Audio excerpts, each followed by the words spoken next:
வணக்கம். இரவு நேர பிரதான செய்திகள். செய்திகளின் ஊடாக நர்மதா சிறையில் முதலில் தலைப்புச் செய்திகள்.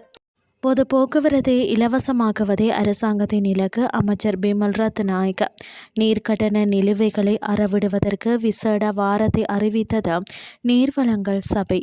ஈராக் கொண்டு செல்லப்பட்டது கமேனியின் பூத உடல் அடங்கிய சவப்பெட்டி. இனி விரிவான செய்திகள். எதிர்காலத்தில் பொது போக்குவரத்து முற்றிலும் இலவசமாக்கி தனியார் வாகனங்களின் பயன்பாட்டை குறைப்பதே அரசாங்கத்தின் இலக்காகும் என போக்குவரத்து அமைச்சர் பிமல் ரத்நாயக்க இன்று நாடாளுமன்றத்தில் தெரிவித்தார். எனினும் தற்போதைய பொருளாதார சூழலில் இந்த இலக்கை உடனடியாக அடைவது சாத்தியமில்லை என்றும் அமைச்சர் சுட்டிக்காட்டினார். நீண்ட காலமாக செலுத்தப்படாதுள்ள நீர் கட்டண நிலுவைகளை அறவிடுவதற்காக தேசிய நீர்வளங்கள் மற்றும் வடிகால் அமைப்பு சபை விசேட வேலை திட்டம் ஒன்றினை திட்டமிட்டுள்ளது. இந்த வேலை திட்டம் நீர் விநியோக துண்டிப்பு வாரம் என பெயரிடப்பட்டுள்ளது.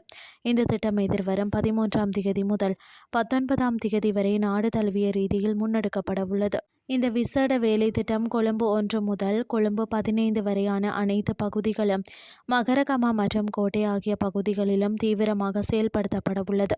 தங்கள் நீர் விநியோகம் எந்தவித தடையுமின்றி தொடர்வதை உறுதி செய்து கொள்ளுமாறு நிலுவைத் தொகையை செலுத்த வேண்டிய நுகர்வோரிடம் நீர்வளங்கள் சபை கேட்டுக்கொண்டுள்ளது. இதற்கமைய எதிர்வரும் 13ஆம் திகதிக்கு முன்னதாக நிலுவையில் உள்ள நீர் கட்டணங்களை முழுமையாக செலுத்திவிடுமாறு நுகர்வோருக்கு அறிவுறுத்தப்பட்டுள்ளது.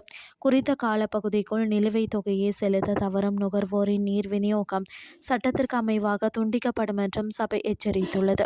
எனவே நுகர்வோர் அனைவரும் இந்த துண்டிப்பு நடவடிக்கையை தவிர்த்து ஒத்துழைப்பு வழங்குமாறு வேண்டுகோள் விடுக்கப்பட்டுள்ளது.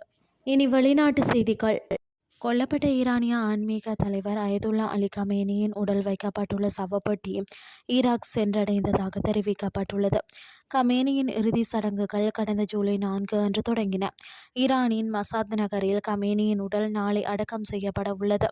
இதையடுத்து சியா பிரிவு இஸ்லாமியர்களின் புனித நகரங்களில் ஒன்றான ஈராக்கின் நஜாப்பிற்கு கமேனியின் உடல் வைக்கப்பட்டுள்ள சவப்பெட்டி இன்று கொண்டு செல்லப்பட்டது. அங்கு லட்சக்கணக்கான மக்கள் கமேனிக்கு தங்களின் இறுதி அஞ்சலியை செலுத்தி வருகின்றனர். மேலும் ஈராக்கில் நடைபெற்ற கமேனியின் உடலுக்கு அஞ்சலி செலுத்தும் நிகழ்வில் ஈரானின் ஜனாதிபதி மசூத் பெசகியன் கலந்து கொண்டார். ஆனால் ஈரான் மற்றும் அமெரிக்கா இடையேயான போர் நிறுத்தம் ரத்து செய்யப்பட்டதாக ஜனாதிபதி டொனால்ட் ட்ரம்ப் அறிவித்ததை தொடர்ந்து அமெரிக்கா மீண்டும் தாக்குதலை தொடங்கியதால் ஜனாதிபதி பெசகியன் உடனே தாயகம் திரும்பியதாக தெரிவிக்கப்பட்டுள்ளது. செய்திகள் யாவும் நிறைவடைகின்றது.